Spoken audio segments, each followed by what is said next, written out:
கௌரி, என்னங்க? நகையெல்லாம் இந்த பீரோவில் தானே வச்சிருக்கேன். ஆமா. ஏன்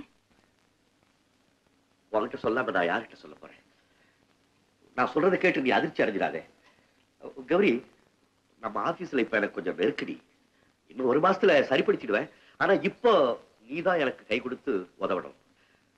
என்ன வேணாலும் செய்ய தயாரா இருக்குங்க. மறுபடியும் நான் வேலைக்கு போட்டுங்களா? அந்த அளவுக்கு நான் இடிஞ்சு போயிடல. எனக்கு தெரியாம ஏற்பட்ட ஒரு புகை மூட்டத்துல சிக்கி மூச்சு திணறி போயிட்டேன். All right. எனக்கு இப்ப கொஞ்சம் பணம் தேவைப்படுது. உன் நகைகளை கொடுத்தீங்கன்னா அதை வச்சு நான். இவ்வளவுதானே? இதுக்கா இப்படி கலங்குறீங்க? இதெல்லாம் யாரு கொடுத்த வாழ்வு? உங்க நிழல நான் ஒதுங்கினதுக்கு அப்புறம் தானே இந்த சுகமெல்லாம் எனக்கு கிடைச்சது. வாங்க, எல்லாத்தையும் நானே தரேன். கௌரி, நீ இப்படி சொல்லுவேன்னு எனக்கு நல்லா தெரியும். ஆனா நீ மனவிட்டு பேசுற மாதிரி என்னால பேச முடியல. நீங்களே இப்படி கலங்கினா எப்படிங்க? இந்தாங்க. இது போதுமா? இன்னும் வேணுமா? கௌரி, நான் சொல்றத தப்பா எடுத்துக்காதீங்க. மாதவிக்கு கொடுக்கறதுக்காக நகையெல்லாம் வேணும்னு கோவலன் கண்ணகி கிட்ட கேட்டாரா? அவளும் எதுவுமே பேசாம எல்லாத்தையும் எடுத்து கொடுத்துட்டாளா? படிச்சிருக்கேங்க.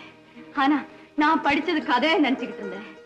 அது கதை இல்லடி, வாழ்க்கைதான்னு எனக்கு புரிய வச்சுட்டீங்க. எனக்கு தெரியுங்க, தொழில நஷ்டம் இல்லை, லாபம் தான். நீங்க ஒண்ணு மறந்துட்டீங்க. நம்ம ஆபீஸ் வரவு செலவு கணக்கெல்லாம் மாசம் மாசம் நான் தான் பாக்குறேன். அந்த ஏற்பாட்டை செஞ்சது கூட நீங்க தான். நீங்களே போய் பேசிட்டீங்களே, நீங்களே என்னை ஏமாத்திட்டீங்களே. நமக்குள்ள இப்படி ஒரு நிலைமை உருவாயிடுச்சு நினைக்கும் போது. என்ன இதெல்லாம்?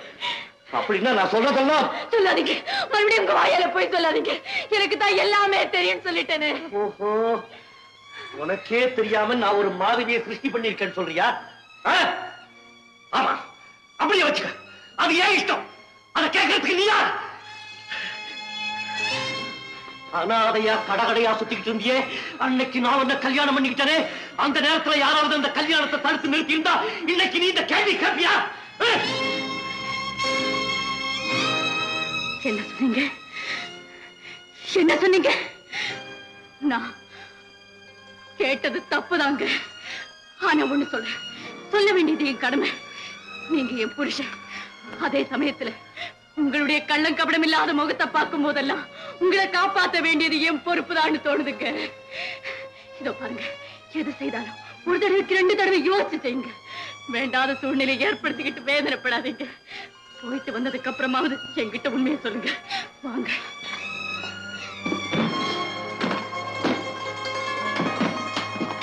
இந்தாங்க, கொஞ்சம் நின்னுங்க. இந்த காஃபி சாப்பிட்டு போங்க. காஃபி வேணா, மண்ணம் கட்டி சொன்னபடியே நகையெல்லாம் கொண்டாந்துட்டேன். எடி நகட்டிவேன். ஏன் அவசரப்படுற? இந்த பேப்பர்ல ஒரு சின்ன கையெழுத்து போடு, நான் நெகட்டிவ் எல்லாம் கொடுத்துறேன். என்ன கையெழுத்து? ஒண்ணுமில்ல, உன் ஃபேக்டரி எனக்கு வித்துட்டதா ஒரு சின்ன ஒப்பந்தம். திருட்டு நாய், சாது மரண்டா காடு கொள்ளாது, ஜாக்கிரதை.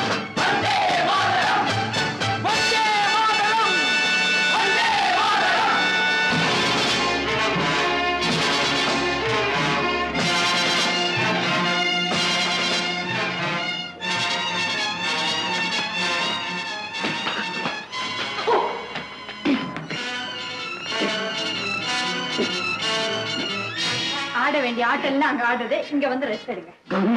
போதும் போதும், எழுந்துறீங்க.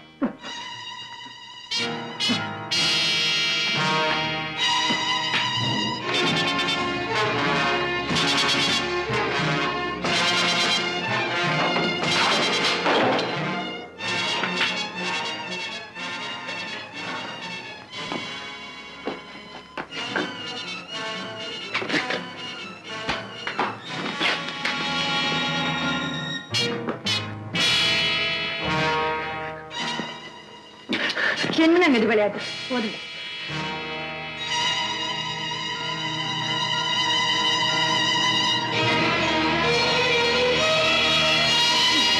எல்லாத்தையும் தள்ளி போட்டு உடைச்சு வச்சிருக்காரு. என்னங்க என்னங்க என்னங்க என்னங்க மோசம் போயிட்டானே. அக்கா, மீரா அக்கா, எங்க விளையாட்டு நினைச்சது விளையாட்டு. அம்மா பயப்படாதம்மா. Gopal, you're all right. Doctor, Gopal உடம்ப நல்லபடியா காப்பாத்திட்டீங்க. உங்க உடம்பையும் பாத்துக்கங்க. பாத்தீங்களா வர வர ரொம்ப இழுக்குது. தம்புடு கோபால், நான் வேண்டிக்கிட்டபடி அந்த ஏடு கொண்ட வாடுக்கு பெள்ளி చేసి పెట్టైనా. Gopal, hereafter you must be very careful. ரொம்ப ஜாக்கிரதையா இருக்கணும். No you are mistaken. Gopal எப்பவும் போல இருக்கலாம். ஹார்ட் அட்டாக்கை விட மனுஷனுக்கு மனநோய் தான் மோசமானது. கோபால், உங்களுக்கு வந்திருக்கிற லைட் அட்டாக், பயப்பட வேண்டாம். நீங்க இன்னும் 50 வருஷத்துக்கு நல்லா இருப்பீங்க. டாக்டர், என்ன 50 வருஷம்? ஒப்போட சொத்தா சொல்றேன். இன்னும் கூட 50 சேர்த்து சொல்லக்கூடாது. அவர் ரொம்ப கோபக்காரர். 100 சொல்லிடுங்க. சொல்லுங்க. 100 ஆயுசு நல்லா இருப்பீங்க. வேண்டாம் டாக்டர். இன்னும் 10 வருஷம் நான் உயிரோட இருந்தேன்னா போதும். என் மனைவிக்கும் குழந்தைகளுக்கு ஏதாவது நல்லது செஞ்சுட்டு போயிடுவேன். என்னங்க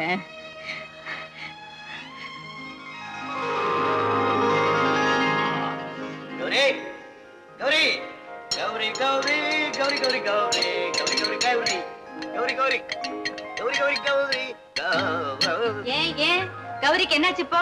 ஒரு வேலையும் பார்க்க விட மாட்டீங்களே. அப்பா நீங்க போட சத்தம் வீடே எதிரொலிக்குது. எதிரொலிக்கட்டுமே. என் மனசெல்லாம் நிறைஞ்ச கௌரி இந்த வீடெல்லாம் நிறைஞ்சிருக்கிறதுல என்ன தப்பு? இந்த பாரு, நீ என்ன ரொம்ப நாளி பிரிஞ்சிருக்காத. வயசாக என் எண்ணம் எல்லாம் உன்னையே சுத்திக்கிட்டு இருக்கு. சரி ஏன் கூப்பிட்டீங்க? என்னது? ஒரே ஒரு கட்லட். ஐயோ வேண்டாங்க. எண்ணெய் பலகாரம் அதிகமா சாப்பிடக்கூடாதுன்னு டாக்டர் சொல்லிருக்காரு. டாக்டர் என் சாப்பாட்டுக்கே வில்லாம அவன் சொல்றத கேட்க மாட்டேன். கட்லட் கொடு. இத பாருங்க, புருஷன் வயிறு நிறைய சாப்பிடறத பார்த்து பூரிச்சு நிக்கிறதா மனைவிக்கு அழகுன்னு சொல்லுவாங்க. ஆனா என் நிலைமை அதுக்கு நேர் மாறாயிடுச்சு. உங்களை சாப்பிடக்கூடாதுன்னு கட்டாயப்படுத்துற பாவத்துக்கு இன்னும் நான் எத்தனை ஜென்மம் எடுத்து தவிக்கணுமோ? ஏய் சீ, பைத்தியம் இருக்கா என் கண்களுக்கு? எனக்கு வேண்டாம் கௌரி. உண்மையிலே சொல்றேன், நான் ஒரு லக்கி பல். நான் நினைச்சதெல்லாம் நடக்குது. உதாரணமா நம்ம வீட்டை எடுத்துக்க. நம்ம போஷனை இடிச்சிட்டு புதுசா அழகா கட்டணும்னு நினைச்சேன். அதுவும் நடந்து போச்சு. இப்ப நம்ம வீடு நம்ம அந்தஸ்துக்கும் கௌரவத்துக்கும் எவ்வளவு பொருத்தமா இருக்கு. என்னங்க இப்ப எல்லாம் உங்க பேச்சுல அந்தஸ்து கௌரவம்னு சில வார்த்தைகள் அதிகமா அடிபடுதே. அது ஏங்க? அப்படி என்ன காணாத வாழ்வை கண்டுட்டீங்க? உதாரணம் வேணுமா? அன்னைக்கு உன் கழுத்துல ஒரு சின்ன தங்க சங்கிலி இருக்கட்டுமா போகட்டுமான்னு கேட்டுக்கிட்டே இருந்தது. இன்னைக்கு அதே கழுத்துல வயிறு அட்டிக்க மின்னுது இல்ல. உதாரணம் போதுமா? இன்னும் எடுத்து? போதும். இனிமே உள்ளத நான் சொல்றேன் கேட்டுங்க. என்ன? அன்னைக்கு கௌரியோட புருஷனுக்கு அடக்கம் இருந்தது. இன்னைக்கு மனசு நிறைய அகந்தையும் வீடு நிறைய அந்தஸ்தும் தான் குடியிருக்கு. சரி எனக்கு நிறைய வேலை இருக்கு, நான் வரேன். பல்ல உடைச்சு கூட பேசுறதெல்லாம் பேசிட்டு போறேன். கையை விடுங்க. பசங்க காலேஜ்ல இருந்து வர்ற நேரம் ஆச்சு. வந்தா எனக்கு. இன்னும் பல வீடியோக்களை காண சன் லைஃப் சேனலை சப்ஸ்கிரைப் பண்ணுங்க.